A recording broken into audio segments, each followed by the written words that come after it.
Humans in the loop. मैं खुद को बिल्कुल भी कंट्रोल नहीं कर पाया आपको बताने से पहले। मुझे किसी भी हालत में आपको इस मूवी के बारे में, इस टॉपिक के बारे में डिस्कस करना था, बताना था, बिकॉज़ ये सारी चीजें जो हमारे आसपास हो रही है और हमें एक्चुअली नहीं पता है कि एआई वर्ल्ड में एक्चुअल में किस तरीके से इंटरनली चीजें चल रही है। हम सिर्फ ऊपर का क्रीम लेवल देख रहे हैं और उसे ट्राई कर रहे हैं, एग्जीक्यूट कर रहे हैं, उसे बिजनेस बनाने का देख रहे हैं, लेकिन भाई जड़ में ना बसी हुई बहुत सारी अलग-अलग चीजें, उन्हें हमें सबसे पहले एक्सप्लोर करने की जरूरत है। इस वीडियो में आपको एआई के बारे में, आपको ओवरऑल वर्ल्ड के बारे में कि किस तरीके से एआई चलते हैं, उनके बारे में बहुत सारी अलग-अलग चीजें समझने वाली। वीडियो को एंड तक देखना। अगर आप ये वीडियो मिस कर रहे हो तो आप बहुत बड़ी हिस्ट्री मिस कर रहे हो, बहुत बड़ा प्रेजेंट मिस कर रहे हो, एंड शायद हो सकता है कि बहुत बड़ा फ्यूचर भी मिस कर दोगे। चलिए स्टार्ट करते हैं आज के हमारे स्पेशल वीडियो के साथ। मूवी का नाम है humans in the loop. 74 minutes की मूवी है। झारखंड के एक छोटे से गांव में बसी हुई पूरी स्टोरी है और ये कोई टिपिकल बॉलीवुड मूवी नहीं है। पहले तो मैं आपको बता दूं, इसमें बहुत स्ट्रांग मैसेज दिया हुआ है एआई को और रियल वर्ल्ड को कनेक्ट करने के बाद। इसे हम लोग एक आर्ट फिल्म की तरह, एक इंडी फिल्म की तरह देख सकते हैं। आज के वीडियो में मैं कुछ नई चीज करने वाला हूं। इस मूवी को मैं केस स्टडी की तरह यूज करने वाला हूं, आपको कुछ एआई के फंडामेंटल सिखाने के लिए, जो कि मुझे ऐसा लगता है बहुत ज्यादा जरूरी है सीखना और समझना। इस वीडियो के अंत तक आप समझ जाओगे कि humans in the loop exactly क्या होता है। एआई में एआई एजेंट बिल्ड करते टाइम हम लोगों ने काफी ज्यादा ह्यूमंस इन द लूप वाले जो कांसेप्ट्स है वो देखे हैं, पढ़े हैं, सीखे हैं, लेकिन यहाँ पे एक्चुअल में ह्यूमंस इन द लूप क्या होते हैं वो सीखना जरूरी है। एआई जो है वो क्या सीखते हैं, कैसे सीखते हैं और इसमें मिस्टेक्स कैसे करते हैं और क्यों करते हैं। Problem of bias in AI system, ये थोड़ा सा कॉम्प्लेक्स टॉपिक है, इसको सिंपलीफाई करके मैं आपको समझाने वाला हूं। And the most important part, भाई भारत, इंडिया क्या क्रूशियल रोल प्ले करता है एआई को सिखाने में। मैं बात कर रहा हूं पूरे वर्ल्ड के एआई को सिखाने में। So grab the notebooks if you want to take notes and let's get started. तो मेरा सबसे पहला रिकमेंडेशन रहेगा, जाके इस मूवी को देख लो इस वीडियो के बाद। वीडियो में आपको कई सारी चीजें और समझ में आ जाएगी, लेकिन जब आप मूवी देखोगे वापस तो आपको पूरा माइंड आपका क्लियर हो जाएगा कि भाई एआई जो है वो किस तरीके से चल रहा है, किस तरीके से काम कर रहा है। मैं आपको स्टोरी के बारे में बताना चाहता हूं, मूवी के बारे में बताना चाहता हूं। इस मूवी में एक प्रोटैगनिस्ट, एक कैरेक्टर है जिसका नाम है नेहमा। झारखंड में एक छोटा सा गांव है जहां पे एक आदिवासी इंडिजिनस ट्राइब्स में से ये जो लेडी है उसके बारे में ये पूरी स्टोरी है। उसका जस्ट रिसेंटली मूवी में डाइवोर्स हो गया है और डाइवोर्स के बाद अपने गांव झारखंड में रिटर्न आती है। उसके 2 बच्चे, एक उसकी टीनेजर डॉटर है धनु और एक छोटा बच्चा है उसका। धनु का जो एज है वो है 12 साल। उसको गांव वाली जो लाइफ है ना वो बिल्कुल भी पसंद नहीं है, बिकॉज़ उसको अपने डैड की याद आ रही है और उससे वापस रांची सिटी जाना है अपने डैड के पास। अभी इस कोर्ट केस में ना नेहमा को अपने बच्चों की कस्टडी चाहिए, जिसके लिए वो गांव आने के बाद ना सबसे पहले डेस्परेटली जॉब ढूंढ रही है, बिकॉज़ उसे पैसे चाहिए इस केस को लड़ने के लिए। अब करते हैं जॉब के बारे में बात। उसे जॉब लग जाती है जो कि छोटे से डेटा एआई सेंटर में होती है, ठीक है, झारखंड में। आपने सही सुना, छोटे से गांव में डेटा एआई लेबलिंग सेंटर। ये फ्यूचर होने वाला है, मार्क माय वर्ड्स, आप अभी की डेट लिख लो, आने वाले फ्यूचर में ये जो सेंटर है गांव गांव में होने वाला है। अब उसका जॉब क्या है, डेटा को लेबल करना है। अब आपको अगर नहीं पता डेटा लेबलिंग क्या होता है तो मैं आपको इसे डिटेल में बताने वाला हूं, don't worry about it. Basically वो अपने कंप्यूटर के सामने बैठती है, उसको ना हजारों इमेजेस सामने दिखाई जाते हैं और उसको सिर्फ लेबल करना है उसमें क्या है। अगर उसे कुत्ते का इमेज दिखता है तो उसे लेबल करना है डॉग, अगर उसे गांव वाली लेडी का इमेज दिखता है तो उसे रीनेम करना है लेडी, वुमन, विलेज, etc। पेड़ है या बिल्डिंग है उसे अलग-अलग टैग्स, कीवर्ड्स लगा के रीनेम करना है। ये जो फूल पौधे हैं ये हेल्दी है या फिर खराब वाले हैं, इन्हें रीनेम करना है। बहुत सारे वर्म्स वाले, कैटरपिलर्स वाले इमेजेस आते हैं, उनमें से ये जो पेस्ट है, इन्फेक्टेड है या फिर ये अच्छा वाला वर्म है, बेसिकली उसे एक डेटा लेबलिंग वाला जॉब मिला हुआ है एक एआई डेटा लेबलिंग सेंटर में। पूरी कहानी बता के मैं आपको बोर नहीं करूंगा, लेकिन इस मूवी में दिखाए गए 3 इंपॉर्टेंट अलग-अलग सीन्स को हम लोग कवर करेंगे और उसे एआई के नजर से समझेंगे। सबसे पहला टॉपिक जो रहेगा वो है नेहमा का जो रिलेशनशिप है अपनी बेटी के साथ ना वो थोड़ा सा खराब हो चुका है। खराब इसलिए हो चुका है बिकॉज़ डाइवोर्स हो गया है एंड बेटी जो है वो उसके डैड की तरफ ज्यादा इंक्लाइंड है, तो इसीलिए इनका जो रिलेशनशिप है ना वो खराब हो चुका है। तो अब नेहमा को उसकी बेटी के साथ रिकनेक्ट करना बहुत ज्यादा जरूरी है। दूसरी चीज जो हम लोग इस वीडियो में कवर करेंगे वो है नेहमा का नेचर के साथ कनेक्शन। उसे ना नेचर, इकोसिस्टम, एनिमल्स, प्लांट्स, इन सब में बहुत ज्यादा नॉलेज है। एंड तीसरी चीज जो है वो है उसका एआई को ट्रेन करने से रिलेशनशिप। पूरी मूवी में ना एक बहुत ही ब्यूटीफुल लाइन है जो आपको बार-बार सुनाई देगी, वो है एआई इज लाइक चाइल्ड। नेहमा ना एआई को अपने बच्चे की तरह देखना और ट्रेन करना स्टार्ट कर देती है। वो एआई को वो नजरिया देना चाहती है जिस नजरिए से वो खुद दुनिया देख रही है और फिर अचानक से कुछ हो जाता है। अब देखो खेत में जो पेस्ट कंट्रोल करते हैं ना उसके ऊपर ये वाला पार्ट डिपेंडेंट है। एक दिन नेहमा की जो बॉस है वो उसे कैटरपिलर जो होता है उसे रीनेम करने बोलती है पेस्ट के नाम से, यानी कि ये जो कैटरपिलर है वो पेस्ट नाम से डिटेक्ट होगा। ये किस लिए होता है, एक एग्रीकल्चर डिटेक्शन टूल होता है, एक गाड़ी है बेसिकली जो पेस्ट को डिटेक्ट करके लेजर से उन पेस्ट को मार देती है। लेकिन प्रॉब्लम यहाँ पे क्या पता है, नेहमा जो है उसमें काफी अच्छी जानकार है, उसे अच्छी तरीके से पता है कि पेस्ट क्या है और क्या नहीं है। देखो बचपन से उस जंगल में, उस नेचर में, उस इकोसिस्टम में बड़ी होने के बाद नेहमा को पता है कि जो कैटरपिलर है ना वो एक पेस्ट नहीं है। इनफैक्ट वो क्या करता है, वो लीव्स पे जो खराब पार्ट होता है, स्पॉइल्ड पार्ट, उसी को खाता है। तो बेसिकली ये जो कैटरपिलर है ना ये इकोसिस्टम को साफ करने में, अच्छा करने में मदद करता है। लेकिन ये जो एआई सिस्टम है ये इसे डिटेक्ट करना चाहता है एज अ पेस्ट और उसे मार देना चाहता है। जो कैटरपिलर है वो बाद में बटरफ्लाइज बन जाते हैं, वो फ्लावर्स को पॉलिनेट करते हैं और ये उसे अच्छी तरीके से पता है कि ये जो है ये इकोसिस्टम को बैलेंस रखने में मदद करता है। वो क्या करती है, उसका मार्किंग पेस्ट में नहीं करती है, उसके नॉलेज के हिसाब से वो बराबर है। बट जो कंपनी है और नेहमा की जो बॉस है उन्हें ये बिल्कुल नहीं जानता, बिकॉज़ उन्होंने गाइडलाइन दिया हुआ है कि इसे आपको पेस्ट मार्क करना है तो उसे उसको पेस्ट ही मार्क करना पड़ेगा। आप चाहे कल चल के वो एआई मशीन उस इकोसिस्टम को बचाने वाले कैटरपिलर को मार ही क्यों ना दे। और जो कंपनी है और उसकी बॉस है वो उसके जजमेंट को एक एरर का नाम दे देते हैं। अब ये वाला जो पार्ट है कैटरपिलर वाला ये याद रखना, बिकॉज़ आगे इसका काफी इंपॉर्टेंट रेफरेंस आने वाला है। ये मोमेंट है जहां पे मूवी बहुत ज्यादा पावरफुल बन जाती है। यहाँ पे आपको समझ आता है कि ये कहानी जो है ये सिर्फ एक लेडी और उसकी फैमिली के बारे में बिल्कुल भी नहीं है। ये जो कहानी है ये पूरी बन चुकी है एआई, बायस, पावर, नॉलेज, इन सारी चीजों के ऊपर। और टेक्नोलॉजी में किसकी आवाज सबसे ज्यादा चलती है उस चीज के ऊपर। और ये चीज देख के लिटरली मैं शॉक हो गया कि भाई एआई जो है ना वो हम लोग उसे अगर गलत सिखा रहे हैं तो वो गलत सीखने वाला है। अब अगर मैं मेरे एआई को सिखाऊंगा कि ये कैटरपिलर जो है ना वो एक पेस्ट है, इसे तुझे मारना ही है, तो एआई हमेशा वही सीखने वाला है। और देखा जाए तो हम लोग इसे गलत सिखा रहे हैं। जो नेचर में हजारों करोड़ों सालों से चलता है हम उसको मैनिपुलेट कर रहे हैं, हम उसे बदल रहे हैं। अब मैंने आपको ये वाली कहानी बताई, अब हम लोग आते हैं एआई वाले कॉन्सेप्ट पे which is human in the loop. अब सबसे पहले इस एआई कॉन्सेप्ट को समझ लेते हैं, starting with the title itself which is human in the loop और HITL। इसका मतलब क्या है? मान लो आप एक टीचर हो और आप एक बच्चे को एनिमल्स के बारे में सिखा रहे हो। आप उस बच्चे को डॉग का फोटो दिखा देते हो और बोलते हो ये है डॉग, आप उसको कैट का फोटो दिखाते हो बोलते हो ये है कैट। ठीक है, बच्चा जो है ना वो आपके एग्जांपल्स को देख के सीख रहा है।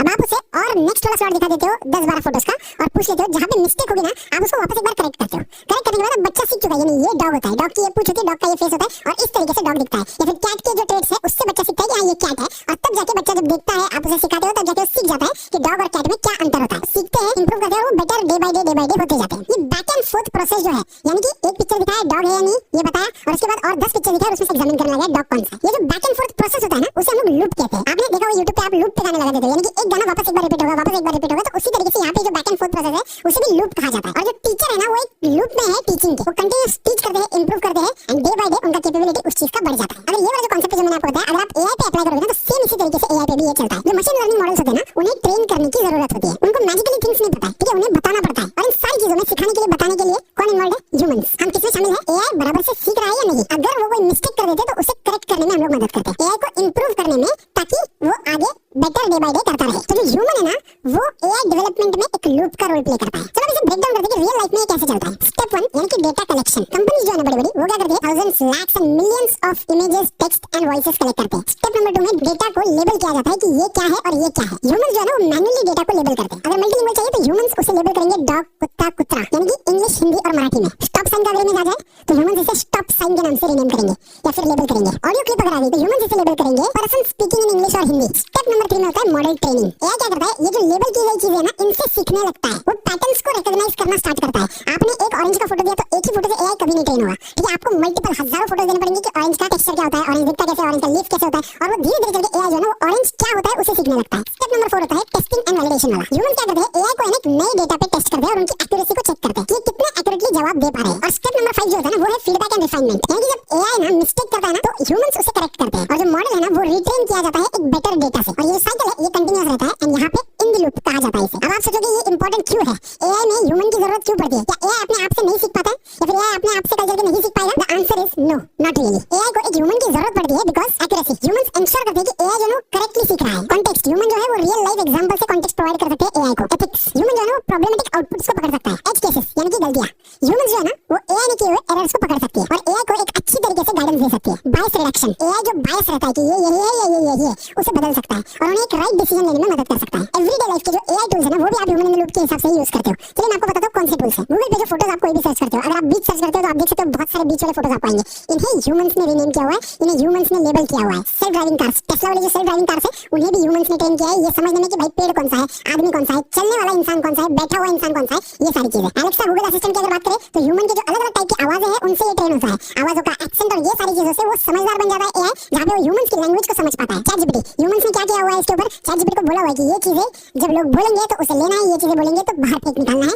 हमें वो चीजें नहीं लेनी है। इसलिए चैटजीपीटी बहुत अच्छी तरीके से आपको आंसर दे पाता है। और आपने देखा होगा बहुत सारे ऐप्स के ऊपर जब भी आप टेस्ट करते हैं फीडबैक वाला ऑप्शन आता है, जिन्हें आप फीडबैक नहीं देते हो लेकिन वो फीडबैक देना जरूरी है बिकॉज़ एआई को ट्रेन करने के लिए वो फीडबैक बहुत ज्यादा जरूरी होता है। इंस्टाग्राम फिल्टर्स की अगर बात करें तो ह्यूमंस ने रीनेम किया है कि भाई ये आंखें है, ये लिप्स है, ये नोज है और उसलिए आपके जो इंस्टाग्राम के फिल्टर है अलग-अलग वो उस तरीके से चलते हैं। सबसे बड़ी बात पता है क्या है जो मैं भी शॉक था जानने के बाद? इंडिया सबसे बड़ा हब है इस एआई के डेटा को लेबल करने के लिए। यूएसए, चाइना, यूरोप, हर जगह से कंपनीज इंडियंस को हायर करती है ये काम करने के लिए। ऐसा क्यों होता है? बिकॉज़ हमारे पास एक large amount of educated workforce हमारे पास है ऑलरेडी। इंग्लिश लैंग्वेज की प्रोफिशिएंसी इज ग्रेट। यहाँ पे जो है वो कॉस्ट इफेक्टिव लेबर इन लोगों को मिलता है एंड धीरे-धीरे अगर देखा जाए तो जो टेक इंफ्रास्ट्रक्चर है वो इंडिया में बहुत तेजी से ग्रो हो रहा है। हजारों लाखों इंडियंस वही काम कर रहे हैं जो मूवी में नेहमा कर रही है, एआई सिस्टम्स को सिखाने का, उन्हें सुनाने का और सबसे इंपॉर्टेंट उनमें एक सोच जगाने का। This is the invisible workforce powering the global AI. तो आते हैं हमारे एआई के कॉन्सेप्ट नंबर 2 पे, यानी कि द कैटरपिलर मोमेंट या फिर बायस इन एआई। कैटरपिलर का स्टोरी मैंने आपको ऑलरेडी बता दिया कि कैटरपिलर जो है वो पेस्ट नहीं है, लेकिन फिर भी नेहमा को उसे पेस्ट रीनेम करना पड़ता है बिकॉज़ कंपनी चाहती है कि वो उसे पेस्ट रीनेम करे। बट वो जो है कैटरपिलर वो एक्चुअल में हमारे एनवायरनमेंट को बचाता है, लेकिन ये एआई को क्या सिखाया जा रहा है कि भाई पेस्ट जो है ना वो क्रॉप्स को डिस्ट्रॉय करते हैं तो हमें उन्हें डिस्ट्रॉय करना है, जबकि कैटरपिलर एक्चुअल में क्रॉप्स को डिस्ट्रॉय नहीं करते, वो सड़े हुए पार्ट को खा के एनवायरनमेंट को अच्छा बनाते हैं। बट ये किसी को समझ में नहीं आता। ठीक है, तो ये जो स्टोरी था कॉन्टेक्स्ट में यहाँ पे आपको दे रहा हूँ। ये जो सीन है ना, ये एक मास्टर क्लास है एआई बायस अंडरस्टैंड करने में, ठीक है। अगर आप इंटरनेट पे जाके सर्च करोगे बायस इन एआई, आपको हजारों में नहीं लाखों में आर्टिकल्स मिलेंगे कि बायस इन एआई कैसे होता है, क्यों आता है वो। अब सबसे पहले तो आपको कोर प्रिंसिपल एक्सप्लेन करता हूँ। गार्बेज इन गार्बेज आउट आपको पता है, जो इंपॉर्टेंट चीज है वो इन करो, जो इंपॉर्टेंट चीज है वो आउट करो। इस तरीके से एआई का जो बायस है वो चलता है। अब ये whatever data you feed to AI, that's what it learns, right. जो भी डेटा आप एआई में फीड कर रहे हो ना, वही वो सीखने वाला है। वो अपने आप से तो चीजें नहीं बना सकता है। यहाँ पे जो है एआई को ये सिखाया जा रहा है कि ये जो कैटरपिलर है ये पेस्ट है, जबकि वो पेस्ट नहीं है। और दूसरी चीज पता है आपको, एआई के पास कोई तरीका नहीं है जानने का कि क्या ये सच में कैटरपिलर पेस्ट है या नहीं है। एआई जो है ना वो इकोसिस्टम को नहीं समझता है। ह्यूमंस ने जो फीड किया है उसके लिए वो इंपॉर्टेंट है, और उनको ये सारी चीजें सिर्फ तभी पता चल सकती है जब ह्यूमन उन्हें वो फीड कर रहा है। तो इसीलिए मैं आपको बार-बार चिल्ला के बोल रहा हूँ कि एआई को जो है वो फीड आप जो कर रहे हो ना वो सीखने वाला है। तो आप अगर एजेंट बना रहे हो, आप कोई भी चीजें एआई में बिजनेस करना चाहते हो ना, तो सबसे पहला स्टेप है उसे राइट फीडिंग स्टार्ट कर दो। हम लोग बोलते हैं कि जो बायस है वो एआई में एंटर कैसे करता है। 3 मेन तरीके हैं जो एआई के अंदर बायस एंटर करता है। अब बायस एंट्री मतलब क्या है कि एआई जो है ना वो बराबर से राइट आंसर नहीं दे रहा है, वो उसके मन का चला रहा है, वो बायस्ड है। अगर मेल बेस्ट है तो मेल बेस्ट है, फीमेल बेस्ट नहीं है, ठीक है। एग्जांपल दे रहा हूँ, ये इसका आगे कॉन्टेक्स्ट आपको आ जाएगा। तो ये एआई क्यों सोचता है, बिकॉज़ ह्यूमंस उसे फीड कर रहे हैं। तो इसीलिए ये जो एआई बायस है इसमें कैसे ट्रेन होता है डेटा, और ये सारी चीजों के लिए बायस जानना जरूरी है। नंबर 1 ये होता है बायस ट्रेनिंग डेटा। अगर most of the training data जो है वो एक पर्सपेक्टिव दिखाएगा ना, तो वो एआई जो है वो एक ही पर्सपेक्टिव सीखने वाला है, वो दूसरे पर्सपेक्टिव को बिल्कुल भी एक्सप्लोर नहीं करने वाला है। अब इस केस में अगर देखा जाए ना, तो अर्बन वेस्टर्न एग्रीकल्चर वाला जो पर्सपेक्टिव है वो क्या कहता है कि भाई ये जो कैटरपिलर है ना ये एक पेस्ट है। लेकिन जो लोग एक्चुअल में एनवायरनमेंट में इकोसिस्टम में पले बड़े हैं, जो काम कर रहे हैं, उन्हें पता है, लेकिन उनका पर्सपेक्टिव यहाँ पे मायने नहीं रखता है। मायने कौन सा पर्सपेक्टिव रखता है, जो इन वेस्टर्न लोगों ने फीड किया हुआ है। अभी जो इंडिजिनस ट्राइब्स और ये सब लोग होते हैं ना, ये नेचर को अच्छी तरीके से अंडरस्टैंड कर पाते हैं, बट एआई में इनका पर्सपेक्टिव कभी लिया ही नहीं गया है। And that is the reason कि जो ये वेस्टर्न साइड सिखाता है ना उसी पे डिपेंडेंट होता है। दूसरा वे है बायस्ड लेबलर्स, ठीक है। अगर कोई लेबलर है जो कि बायस्ड है, तो जो एआई है वो बायस्ड वाला सीखने वाला है। जो कहते हैं ना कि बाप अगर दारू पी के घर पे तमाशा करेगा तो बेटा भी वही करेगा, देख देख के सीखेगा। एआई भी यहाँ पे उसी तरीके से काम करता है। वो आपको देख रहा है, आपसे सीख रहा है, तो आप क्या कर रहे हो, आप क्या फीड कर रहे हो उसे, वो बहुत ज्यादा जरूरी है। तो इसीलिए एआई को जो ट्रेन करने वाले लोग हैं ना, उनमें डाइवर्सिटी बहुत इंपॉर्टेंट है, बिकॉज़ एक बायस्ड लेबलर ना पूरे एआई का ट्रेनिंग डेटा बिगाड़ सकता है। अब नेहमा ने इस पिक्चर में ना एक डिफरेंट पर्सपेक्टिव लाया, एक रूरल एग्रीकल्चरल इकोसिस्टम वाला पर्सपेक्टिव लाया, बट उसका पर्सपेक्टिव रिजेक्ट हो गया अनफॉर्चुनेटली। तो ये एक एआई बायस का एक टाइप हो गया। तीसरा टाइप जो है ना वो है बायस्ड ऑब्जेक्टिव, यानी कि जो गोल होता है एआई का वही अपने आप में ही बायस्ड होता है। जो एग्रीकल्चर वाला मूवी में एआई दिखाया गया है, जो गाड़ी दिखाई गई है ना, उसका एम ये बिल्कुल भी नहीं था कि भाई हमें एनवायरनमेंट को इकोसिस्टम को प्रोटेक्ट करना है। उसका एम था कि हमें क्रॉप यील्ड ज्यादा करना है। जो ऑब्जेक्टिव था ना वो एक गोल के लिए अलाइन था। गोल क्या है कि भाई मुझे क्रॉप यील्ड ज्यादा करना है, नेचर से मुझे कोई लेना देना नहीं है। तो ये एक वे हो सकता है जिससे एआई आपका बायस बन जाता है। रियल वर्ल्ड एग्जांपल अगर देखें ना, तो जब लियोनार्डो नया आया या जब कोई भी एआई नया आया ना, तो इनमें अगर कोई आप सर्च करते थे गर्ल या इंडियन गर्ल भी सर्च करते थे ना, वो आपको इंटरनेशनल फॉरेनर गर्ल ही दिखाता था। क्यों दिखाता था, बिकॉज वो डेटा उस तरीके से ट्रेन किया जाता था व्हाइट स्किन पे। इस मूवी में भी उन्होंने वही एक एग्जांपल बहुत अच्छी तरीके से लिया है कि वो लोग लिटरली उसके बॉस और नेहमा जो है ना वो बैठ के एक एआई इमेज जनरेटर पे कंटीन्यूअसली एआई इमेज जनरेट कर रहे थे, जहां पे वो बोलते Indian indigenous tribe lady, Indian lady, tribal lady, लेकिन हर जगह पे उनको सिर्फ और सिर्फ वेस्टर्न इंडो अमेरिकन स्किन जो है उसी की लेडी जाती है। ठीक है, तो ये क्यों होता है, बिकॉज डेटा उस तरीके से ट्रेन किया गया था। जो ह्यूमन इन द लूप था ना इसमें, वो उन एरियाज से था, यानी कि जो वेस्टर्न कंट्रीज है वहां से ह्यूमन इन द लूप था, उनके पास वही इमेजेस थे ट्रेन करने के लिए, उन्होंने इसीलिए उन्हीं इमेजेस पे ट्रेन किया। और रिजल्ट क्या हुआ, एआई ने डिस्क्रिमिनेट करना स्टार्ट कर दिया।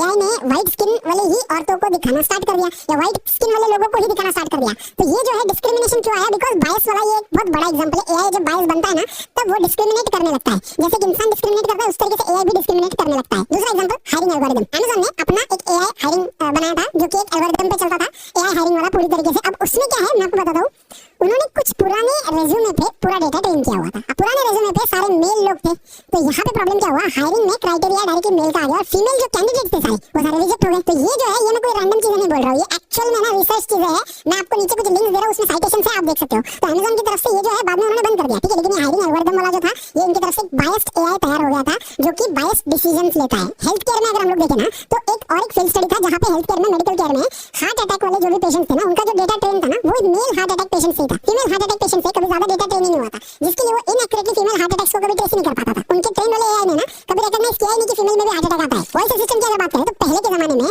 या for the matter of fact अभी के जमाने में बहुत सारे वॉइस असिस्टेंट्स आप देखोगे ना, उन्हें सिर्फ और सिर्फ वेस्टर्न इंग्लिश ही समझ में आती है। अपार्ट फ्रॉम दैट उन्हें और कोई लैंग्वेज समझ में नहीं आती। क्यों, अगेन ट्रेनिंग डेटा, जो ट्रेनिंग डेटा दिया गया है ना वो बहुत ज्यादा जरूरी होता है। यहाँ पे ये ट्रेनिंग डेटा उस पर्सपेक्टिव से दिया जाता था। तो आप सोचो आपको ट्रेनिंग डेटा किस तरीके से देना है, ट्रेनिंग डेटा किस तरीके से बनाना है। अगर आप एआई में हो ना, तो ये छोटी मोटी चीजों पे आपको बहुत ज्यादा ध्यान रखना पड़ेगा। आपका एम क्या है, आपका एजेंडा क्या है, और आपको वो रिजल्ट कैसे मिलेगा।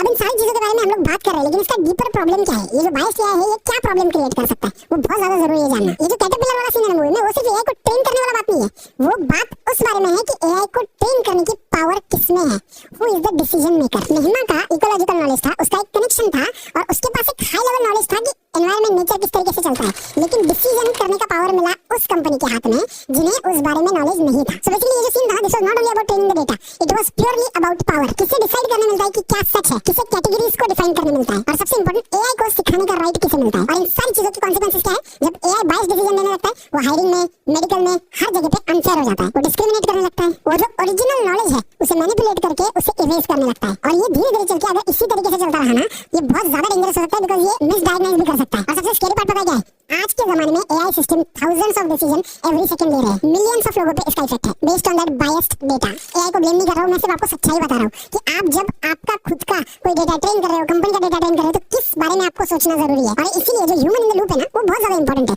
जो बंदा एआई को सिखा रहा है, जो बंदा इसे ट्रेन कर रहा है ना, उसका थॉट प्रोसेस बहुत ज्यादा जरूरी है। हम लोगों को एक इंसान नहीं चाहिए जो ट्रेन करेगा, हमें डाइवर्स कैपेबिलिटीज चाहिए जो ट्रेन कर सकते हैं। डाइवर्स रीजन से, अलग-अलग रीजन से अलग-अलग मॉडल्स को ट्रेन करने के लिए मदद मिलनी चाहिए। अगर इंडिया में हम लोग बात करें तो कोंकण से, महाराष्ट्र से, गुजरात से, राजस्थान से, हर जगह से हमें ट्रेनिंग डेटा की जरूरत है। और इन सारी चीजों को करने के लिए ना हमें एक वेल ऑर्गेनाइज्ड इंफ्रास्ट्रक्चर की जरूरत पड़ सकती है। मैं सिर्फ एक मेरा थॉट डाल रहा हूँ, आई डोंट नो ये वीडियो कहां तक जाएगा, कहां तक पहुंचेगा, किन लोगों को इसके बारे में इंफॉर्मेशन मिलेगी, बट मैं सिर्फ अपना थॉट डाल रहा हूँ कि ये मुझे ऐसा लगता है कि इंडिया को नंबर 1 पे जाने के लिए ना ये सारी चीजें करना जरूरी है। ऑलरेडी लोग हैं जो इसमें जानकार है, ऐसा नहीं कि पैसा नहीं है, ऐसा नहीं कि इंफ्रास्ट्रक्चर नहीं है, सब कुछ बनाया जा सकता है, but I don't know where it has been stuck. तो मेरे को वो चीज समझ में नहीं आ रहा है इसमें कि हम लोग कहां पे फंसे हुए हैं। ये जो मूवी है ना, ये बहुत सारे दरवाजे खोल देता है इन सारे टेक्नोलॉजीज के लिए, इन सारी चीजों को सोचने के लिए, हमारे दिमाग के ना सारे दरवाजे खोल देता है। एआई को ट्रेन करने के लिए सिर्फ वेस्टर्न टेक्निकल नॉलेज की जरूरत नहीं है, हमें इंडिजिनस एरियाज से नॉलेज चाहिए, हमें एग्रीकल्चरल एरिया से नॉलेज चाहिए, इकोसिस्टम पॉइंट ऑफ व्यू से नॉलेज चाहिए, बिकॉज ये एक चीज बहुत बड़ा डिफरेंस क्रिएट कर सकती है। नेहमा जैसे हमें हजारों में, लाखों में लोग चाहिए जो नेहमा की तरह सोचते हो और ये बोलते हो कि भाई ये गलत है, ये जो है एआई जो ट्रेन हो रहा है ना, वो एक गलत चीज पे ट्रेन हो रहा है, वो आगे भी वही करने वाला है। भले देखो सिस्टम ना सुनती हो, लेकिन मुझे ऐसा लगता है इंडिया में हमें वो सिस्टम बिल्ड करनी चाहिए जो सुनती हो। That's it. मैं यहाँ पे सिर्फ मेरा एक थॉट डाल रहा था कि मुझे क्या लगता है इस चीज के बारे में। अब नेक्स्ट वाले पार्ट पे आते हैं जो कि है डेटा लेबलिंग, लेकिन इस वाले वीडियो में नहीं, बिकॉज़ मुझे पता है ये वीडियो ऑलरेडी लंबा हो चुका है। मैं आपको बिल्कुल भी इस वीडियो के जरिए बोर नहीं करना चाहता था, आपको एक रियलिटी बताना चाहता था, ठीक है। एआई एथिक्स पे और data labelling as a work, as a job पे अगर आपको वीडियो चाहिए तो नीचे कमेंट कर दो, बिकॉज़ आपके कमेंट्स के बाद ही मैंने वीडियोस बनाए हुए हैं बहुत सारे, और उन वीडियोस पे बहुत अच्छा रिस्पांस मुझे लोगों की तरफ से आया हुआ है। तो इस वीडियो पे भी मैं चाहता हूं, अगर आप चाहते हो कि आगे वाला जो कंटेंट है वो मैं फ्रेम आउट करूं, तो आप मुझे नीचे कमेंट करके लिख दो कि आपको ये वीडियो कैसा लगा है, और आगे का जो पार्ट है वो डेटा लेबलिंग पे होगा, डेटा लेबलिंग जॉब्स पे होगा। क्या ये सच में बड़ा प्रोफेशन बन सकता है? क्या अभी इंडिया में कोई कर रहा है, या फिर बाहर कंट्रीज में कौन सी कंपनी है जो ये कर रही है? इंडिया में कौन इसका हायरिंग कर रहा है और क्यों ये जरूरी है? और यहाँ पे हम लोग क्या एज अ करियर स्कोप ढूंढ सकते हैं, उसके बारे में हम लोग अगले वाले वीडियो में बात करेंगे। और मैं आपको जाने से पहले सिर्फ इतना बताना चाहता हूँ कि ये जो कहानी है पिक्चर की, ये रियल स्टोरी पे बेस्ड है। झारखंड में एक्चुअल में उन्होंने मूवी के एंड में पिक्चर्स लिए हुए कि कौन सी रियल लेडी थी नेहमा, जिसका कैरेक्टर इस मूवी में लिया गया है। तो ये जो है, ये मैं कोई रैंडम बातें नहीं कर रहा हूँ, ये एक्चुअल में सब कुछ प्रूवन है, सब कुछ ऑलरेडी इंटरनेट पे है, आप जाके चेक कर सकते हो। पिक्चर देखना बिल्कुल भी मत भूलना, आपको जरूर पसंद आने वाला है। अगर आप